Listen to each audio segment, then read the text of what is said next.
What's up, y'all? Welcome back to Twisted Twenties. This is a podcast dedicated to reminding you of your God-given purpose through personal testimonies, trials, and personal revelations. I believe that each and every single one of us was created with a purpose for a purpose, and it is up to us to align with it. I'm your host, T. Louise, and y'all, please forgive me for my voice today. Y'all, I'm recovering one of those summer transitional colds, like that place where summer is transitioning to fall. Y'all, like, ugh. It has got me sitting down all weekend.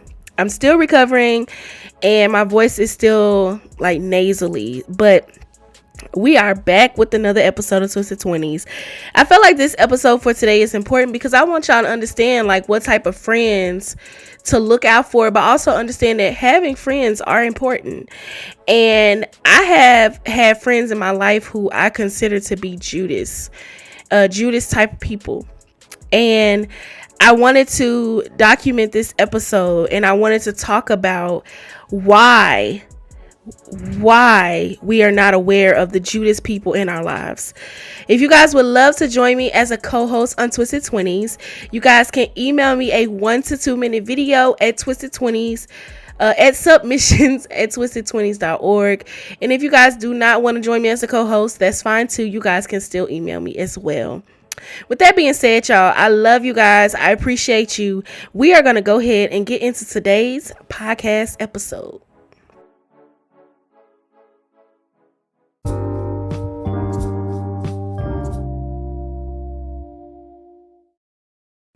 All right, y'all. So before we record this episode, I just want to let y'all know that I did not want to do this episode.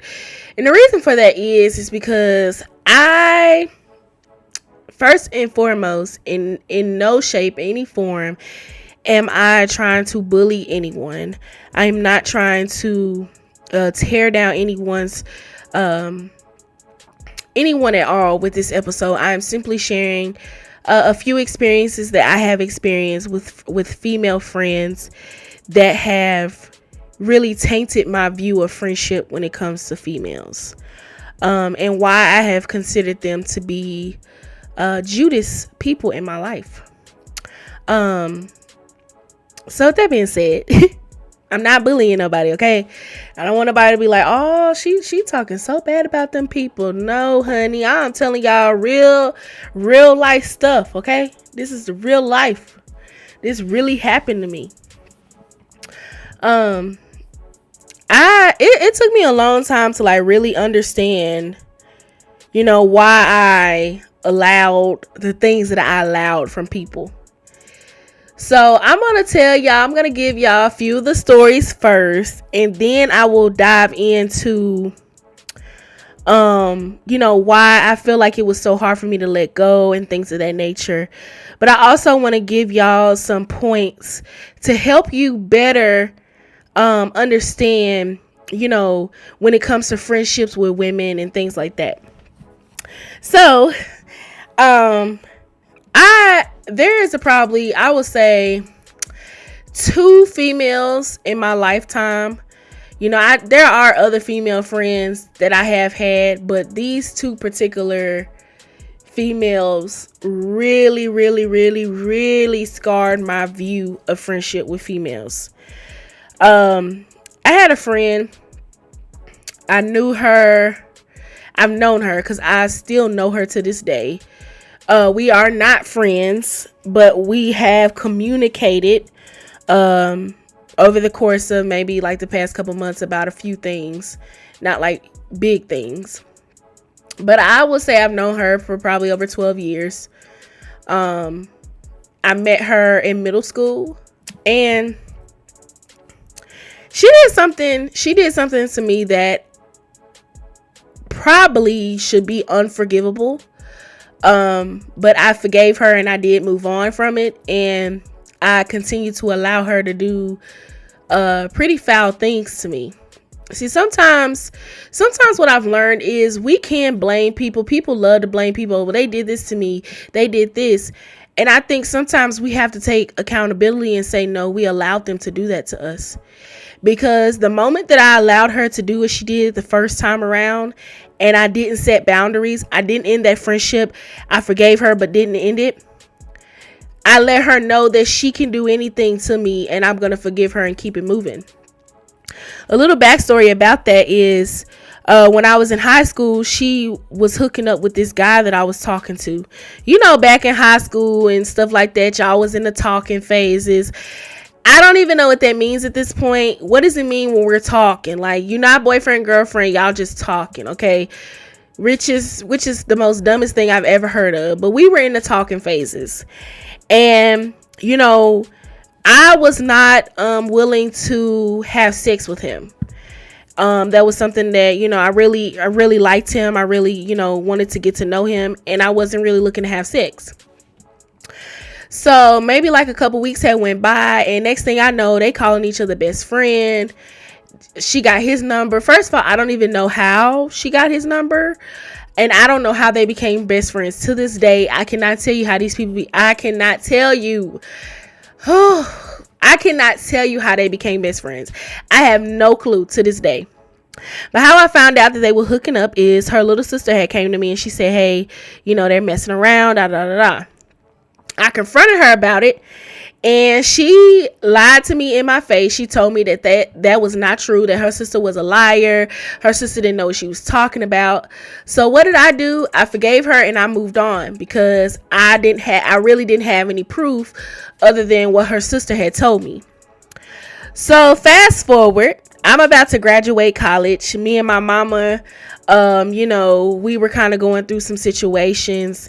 And you know, me and her had went out to lunch. I think it was probably my last day before I was about to move into college, my college dorm. So we at a restaurant, we're having a conversation. I don't know how we got on the conversation, but she ended up telling me that her and the guy that I was talking to ended up messing around. Not just one time, but multiple times. I think it was 2 or 3 times. And I was so baffled, y'all.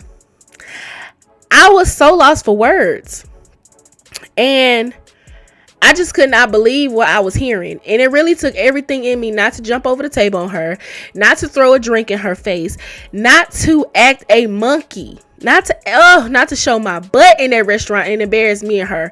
It really took everything in me not to do that. But guess what?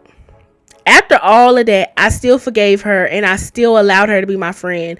I still allowed her in my space. I still was being her friend. And I say all that to say I share that story with y'all because I want you to understand with that story. Listen to what I just told you. If you listen to what I just told you, you can hear that I had no boundaries. I had no boundaries with her. This is the thing.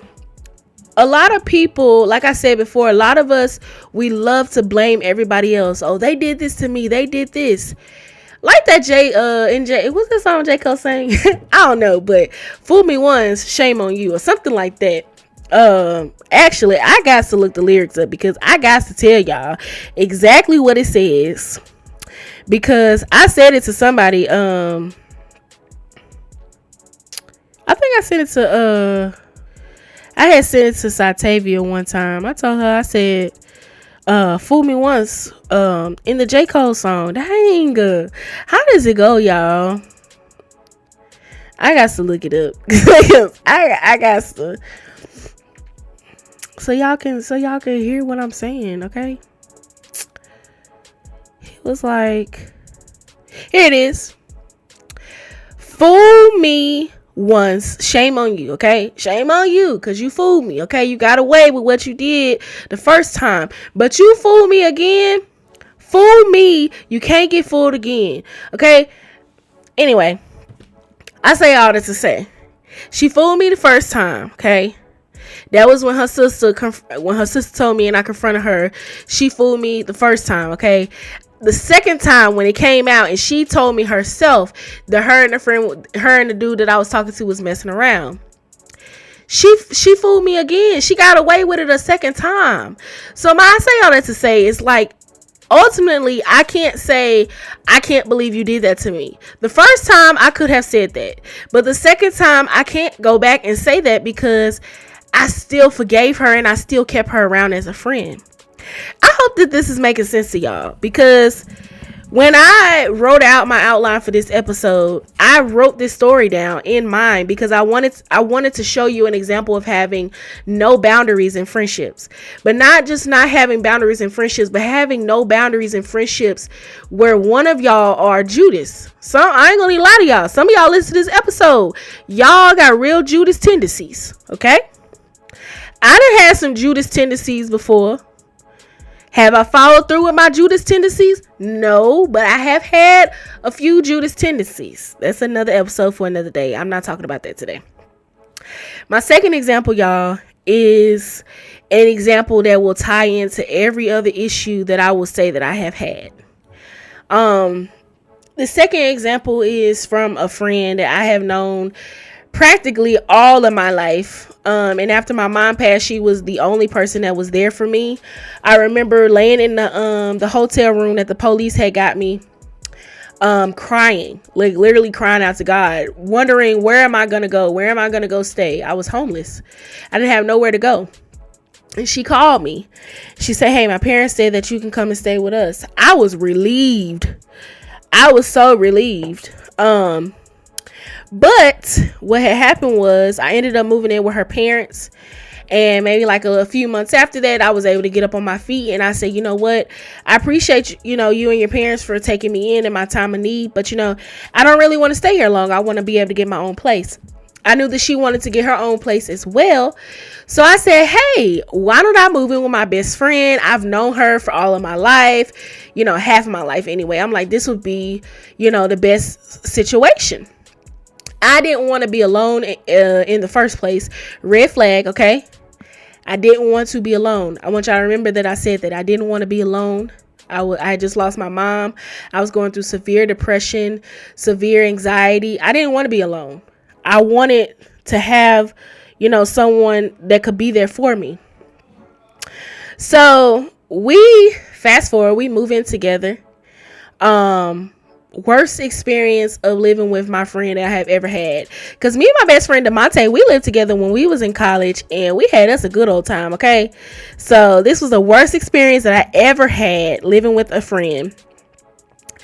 And because I was in a place where, if I'm being honest, I don't really remember a lot of things that really was going on in my life at that time. I was getting high all the time. I was depressed. I was barely taking care of myself. But I was willing to do whatever I had to do to keep her around. Whether that was give her money, I was paying all the bills. I even took her on an all paid expense vacation to Hawaii. I was willing to do whatever I had to do to keep my friend around. I was very insecure. I was afraid of being abandoned. I wanted her to accept me. And I had low self-esteem at the time. The way that I viewed myself was so low, which I allowed her to walk all over me, bully me into giving her money. Whatever she would ask for, I would say yes, because I felt obligated to. Due to my low self-esteem, due to my insecurity.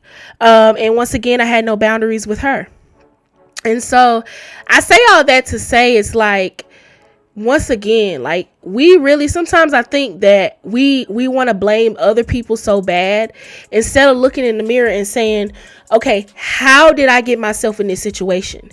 Because what somebody else did, I can't control their actions, but I can control how and who I accept in my life, and how I accept them. How do I accept the things that they do? Because believe it or not, people are going to do foul stuff. It is what it is. There are good people, there are bad people. People do good things, people do bad things. But how am I going to react to this person when they do certain things? And for me, it was so hard for me to let go. It didn't matter what they did. I was willing to forgive them and move on because of all these insecurities, because of fear of abandonment. I didn't want to be alone. I had just lost my mom. I was going through depression. Even though me and her really never really hung out, I was always in my room. She was always in her room. And after a while, it was like we were really roommates. We were never really friends anymore after a certain point. And it was just so hard for me to let go. I didn't want to be alone. And then even when Davion came along, I still became clingy to him, because of my fear of abandonment, my fear of being alone. I will say the good thing about that is I kind of switched my clinginess from her to him, which kind of helped me come out of a mental fog with her, so that I was able to actually see what was really going on, and how she was using me. In the situation, how the situation went down was really, I don't think it should have went down that way. The conversation that her and I had, even talking to her parents, I just don't think that it should have went down that way. I say all that to say, y'all, understand your value. Understand who you are, what you're worth, because you really and truly deserve real friends, but you have to do the inside work. Like, you really have to take time to figure out, what are my issues? What am I currently struggling with? Why do I keep ending up in these same situations? Different people, different faces, but it's the same exact situation. Over and over and over and over again. I always would have the same situation with female friends. I was getting stabbed in the back. I was being mistreated, taken advantage of, lied to. I mean, I've had several female friends sleep around with my men. I don't even know why I'm calling them my men. They was for the streets anyway. Like I said, okay. Why did I keep ending up in these situations? I don't think that that's an outlook that people look at. Like, I think everybody always wants to blame the other person instead of realizing, like, hey, maybe I'm the issue. Like, maybe I'm ignoring red flags because I really want friends, because I want someone to accept me. I don't want to be alone, or I'm really insecure, or I have low self-esteem, so I'm willing to accept anything from anybody or whatever I can get. I don't think that people really look at it that way. They just think, oh my gosh, I can't believe that they did that to me. Well, why did you allow them to? Why did you allow that person to even be in your space? I think oftentimes people who are really not our friends already show red flags before the huge blow up happens, but we always ignore it. And it's the small red flags are never enough for us. Like, we literally have to wait for the huge thing to blow up in our face, so it can be a whole dramatic thing. But it's like they were already showing these small previews before, but we ignore them. We ignore them because of all these insecurities that we have. And I think that's why we allow people to kiss us, or that's why we allow people to be a kiss of a Judas in our life. That's just my take on it, because that was my problem. That was my problem, is I had all these insecurities. And my mom is so funny, because my mom is something like, oh, if you're listening to this and your parents have told you that that's not your friend, you better listen to your parents. I really wish I would have listened to my mama in the beginning of some of my friendships. My mama said, that's not your friend. Your parents always know before you do, because they always pay attention to the red flags. We never pay attention to the red flags. We just run around the house talking about, oh, that's my friend, that's my friend, that's my friend. It was so many times my mama said, that is not your friend. And I would be like, Mom, you don't know what you're talking about. Like, that's my friend, that's my sister. And my mama would be like, okay, that's not your friend. And my mama would tell me, everybody is not your friend and everybody do not like you. And that is the realest thing that I can tell you today on this episode. Everybody is not your friend and everybody do not like you. And if your parent has told you before, that's not your friend, if my mama was still here, I promise you, I would let her meet every single friend I ever had in my life. And I would be like, Mama, is that my friend? I will always ask her, because at this point, it's like, if your parent can recognize that someone is not your friend before you do, you need to take heed to that warning, because what I've learned is 10 out of 10, okay, not 9 out of 10, 10 out of 10, they are correct. And they are seeing something that we are not seeing. And they are looking out for, they're looking out for us. And so you really and truly deserve real friends. You need friends in your life. I don't care when nobody say, oh, I'm a loner, I'd rather be alone. Okay, yeah, sure. Not me, baby. I want friends, okay? I want real friends. Friends that's trying to boss up. Friends that's living out their purpose. Friends that's moving in purpose on their assignments, okay? I want friends I can travel with, create generational wealth with, create opportunities for people with. I want friends, genuine, real friends. And you need that. Like, you cannot live this life alone. You cannot live this life alone. You need friends and you deserve friends, but you need to understand your worth first, because some of these people that we are allowing in our lives are coming in our lives showing that they are a Judas, but we are ignoring the red flags of them being a Judas because of our own insecurities. Now, that is what I've been saying this whole episode. I know it was kind of drawn out because I had the stories and then I was just rambling on what felt like I was rambling on. But that's what I've been trying to tell y'all this whole entire time is exactly what I just said. A lot of these people we are allowing in our lives, they are already coming in our lives as a Judas, but we are ignoring the red flags of them being a Judas because of our own self-esteem, self-views, insecurities, fears, not having boundaries, all of these things. So we're ignoring the red flags until something just blows up out of proportion, and now all of a sudden we're awoken to who they really are. It should never get that far. It should never get that far. It should never get that far. I will never allow it to get that far again. And which is why I take my time slowly to build real friendships. But another thing I've said is I'm constantly, God, please bring people into my life that are conducive to my purpose, that you real genuine relationships and friendships. Because I'm at a point where I'm like, okay, God, I cannot take this no more. I'm tired of being brokenhearted. I'm tired of these people that's coming in my life that's meant to do me wrong. I need people who are coming in my life to do right by me. And I'm doing right by them. Because I don't have time for no Judas people in my life no more, honey. I ain't got time for all that. I'm 25 now. It's too much. It's too much. Honey, I turned 25. I feel like a little old lady now. Okay. I ain't got time, baby. Anyway, I love y'all. I hope this episode was as impactful as every other episode, as I strive for them to be. I love you guys. I thank you guys so much for your continued support for Twisted 20s. Continue to be on the lookout, because I am doing more with Twisted 20s. I am literally setting down I'm tilling the ground, and I'm trying to get the plans together for everything. But I'm really excited for what I have in store for Twisted 20s and where God is taking it. I love you guys. Peace, love, and blessings. T. Louise.